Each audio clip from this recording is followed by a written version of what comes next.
Dear students, आज हम discuss करेंगे कॉन्सेप्ट ऑफ ओपन वेसल या ओपन वेसल कॉन्सेप्ट। और हम देखेंगे कि इसमें गैसेस कैसे एस्केप होते हैं और कितने गैसेस एस्केप हो सकते हैं, यानी कितने मोल्स ऑफ गैसेस एस्केप हो सकते हैं। ठीक है, ओपन वेसल कॉन्सेप्ट का क्या मतलब है ये मैं समझाता हूँ। सपोज हमारे पास में एक वेसल है, इस तरह का वेसल है, ठीक, ये बिल्कुल ओपन है और ये इसका वॉल्यूम है, यहाँ से यहाँ तक जो है ना, ये पूरा ये इसका वॉल्यूम है। ठीक, तो it is volume of vessel, right. और इस वेसल में गैस भरी हुई है और पूरा खुला वेसल है ये। तो मैं फिर ये कहूँगा कि इसका जो प्रेशर होगा अंदर, वेसल का प्रेशर, वो उतना ही होगा जितना यहाँ पे प्रेशर होगा, क्योंकि गैस यहाँ पे भी है, बाहर भी होगी।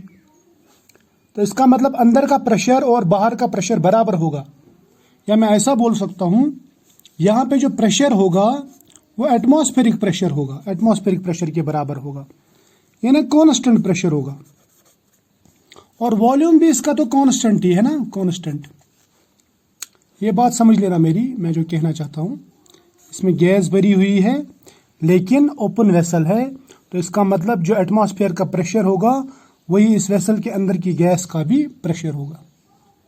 ठीक, अब मान लीजिए ये आइडियल गैस है, तो फिर मैं इसके लिए जो आइडियल गैस इक्वेशन लगाऊंगा वो होगी बराबर PV is equal to NRT। N क्या है? N है number of moles, number of moles of gas.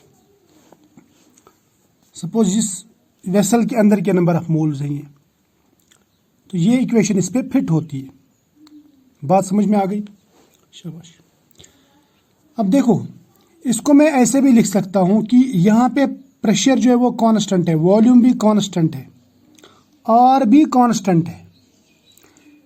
अब T जो है, T, इसको मैं वेरिएबल रखता हूं, और N जो है, N नंबर ऑफ मोल्स, इसका भी मैं बताऊंगा। ये कांस्टेंट नहीं होगा इस वक्त, क्योंकि ये खुला वेसल है, यानी यहाँ पे मॉलिक्यूल्स अंदर बाहर जा सकते हैं, यानी मॉलिक्यूल्स अंदर भी आ सकते हैं और मॉलिक्यूल्स बाहर भी जा सकते हैं।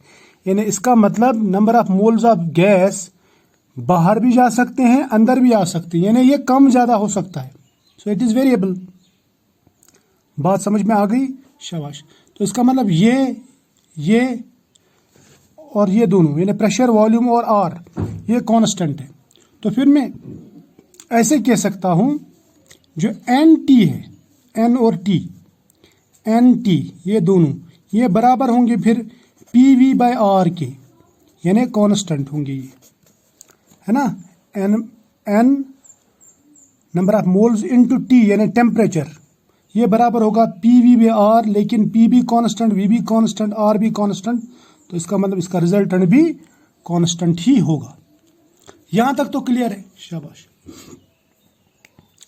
तो इसका मतलब ये भी कह सकता हूं मैं, सपोज मेरे पास में मैं लूंगा N1 नंबर ऑफ मोल्स, इसका टेम्परेचर है T1।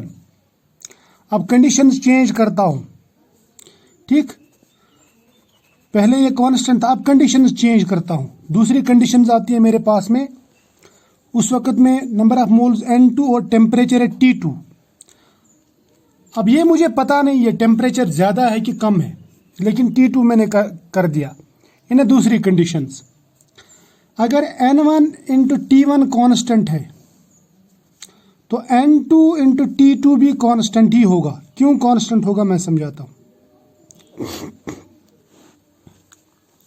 देखो, आप टेम्परेचर बढ़ाओ तो क्या होगा, टेम्परेचर बढ़ाने से क्या होगा मैं समझाता हूं। सपोज ये वेसल है, इसमें गैसेस हैं, राइट, इसमें गैसेस हैं और इसका टेम्परेचर है सपोज T1, राइट। इसमें जो नंबर ऑफ मोल्स है वो है N1। बात मेरी समझ लेना, अगर मैं इसको हीट करता हूं, हीट, तो इसका मतलब मैं इसका टेम्परेचर बढ़ा रहा हूं, मैं टेम्परेचर जो है वो बढ़ा रहा हूं। अगर इस सिस्टम का, इन गैस मॉलिक्यूल्स का टेम्परेचर बढ़ गया, तो टेम्परेचर बढ़ने से क्या होगा, इनकी काइनेटिक एनर्जी बढ़ जाएगी। अगर काइनेटिक एनर्जी बढ़ जाएगी तो इसका मतलब ये इनकी मूवमेंट बढ़ जाएगी। समझ में ना, ये मूवमेंट बढ़ जाएगी। बात समझ में आ रही है? अगर मूवमेंट बढ़ गई तो ये गैसेस जो है ज़्यादा से ज़्यादा यहाँ बाहर चले जाएंगे, बाहर मूव होंगे, एस्केप होंगे। तो मैं बोलूँगा फिर escaping of gases, escaping of gases ये इंक्रीज होगा। बात समझ में आ रही ना? क्योंकि बाहर और अंदर पहले प्रेशर बराबर था, लेकिन अब मैंने इसकी काइनेटिक एनर्जी बढ़ा दी अंदर वाले गैस की, इसका टेम्परेचर बढ़ा दिया, काइनेटिक एनर्जी बढ़ा दी, तो प्रेशर भी बढ़ जाएगा अंदर। तो gas will flow from higher pressure to lower pressure, ये बाहर चली जाएगी गैस। बात समझ में आ गई? शाबाश। अब मान लीजिए ये जो दूसरी कंडीशन है ना, दूसरी कंडीशन, इस पे मैंने क्या किया, टेम्परेचर बढ़ा दिया। टेम्परेचर बढ़ा दिया तो नंबर ऑफ मोल्स जो है या मॉलिक्यूल्स जो वो बाहर चले गए, यानी यहाँ पे नंबर ऑफ मॉलिक्यूल्स डिक्रीज हो गए। तो इसका मतलब ओपन वेसल में, याद रखना, ओपन वेसल में जब भी मैं टेम्परेचर बढ़ाता हूँ तो नंबर ऑफ मोल्स कम हो जाते हैं, और ओवरऑल जो कंडीशन रहती है वो रहती है कांस्टेंट, यानी overall product of these two ये कांस्टेंट ही रहता है। यानी एक अगर बढ़ता है तो दूसरा घटता है, यानी नेट जो इनका प्रोडक्ट है, नेट प्रोडक्ट, वो कांस्टेंट रहता है। बात समझ में आ गई? शाबाश। यहां तक तो क्लियर है, वेरी गुड। अब ये चीज अगर मैं यहां पे देखूं, मैंने कहा कि N1 into T1 is equal to constant, N2 into T2 is equal to constant, दोनों कॉन्स्टेंट है। फिर मैं ये भी कह सकता हूं N1 T1 is equal to N2 T2, चलेगा? शाबाश। ये आप कैलकुलेट कर सकते हैं, ये आप कैलकुलेट कर सकते हैं। यानी अगर आपके पास में N1 नंबर ऑफ मोल्स थे वेसल में और टेम्परेचर था T1, जब आपने टेम्परेचर चेंज किया तो उस वक्त कितने नंबर ऑफ मोल्स रहेंगे। यानी अब अगर टेम्परेचर बढ़ जाता है तो नंबर ऑफ मोल्स कितने रह जाते हैं। क्लियर? यानी अगर टेम्परेचर T1 से T2 चेंज हो जाता है, यानी T2 में चेंज होता है, इंक्रीज होता है, तो उस समय हमें यह पता चल जाएगा कि यहां पे कितने मोल्स रह जाएंगे गैस। बात समझ में आ गई? शाबाश। अब और एक कॉन्सेप्ट जो मैं आपको बताना चाहता हूं, एक पॉइंट और। सपोज आपके पास में एक क्वेश्चन आता है, वो वहां पे पूछा जाता है आपको, कैलकुलेट नंबर ऑफ मोल्स, ठीक है, calculate number of moles after increasing temperature if this much of moles have escaped. यानी सपोज हमारे पास में, मेरी तरफ ध्यान देना, हमारे पास में यहाँ पे इस वेसल में 1000 मोल्स थी, यानी 1000 मोल्स लिखूंगा मैं, 1000 मोल्स। सपोज सिंपल से एग्जांपल, 1000 में से टेम्परेचर बढ़ाने की वजह से मैंने टेम्परेचर T2 कर दिया, बढ़ा दिया, इंक्रीज कर दिया, तो यहाँ पे गैसेस एस्केप हो गए, यानी इससे भाग गए बाहर। सपोज यहाँ पे 100 मोल कम हो गया, 100 मोल एस्केप हो गया। सपोज एस्केप्ड गैस जो है, एस्केप्ड वो है कितना, 100 मोल।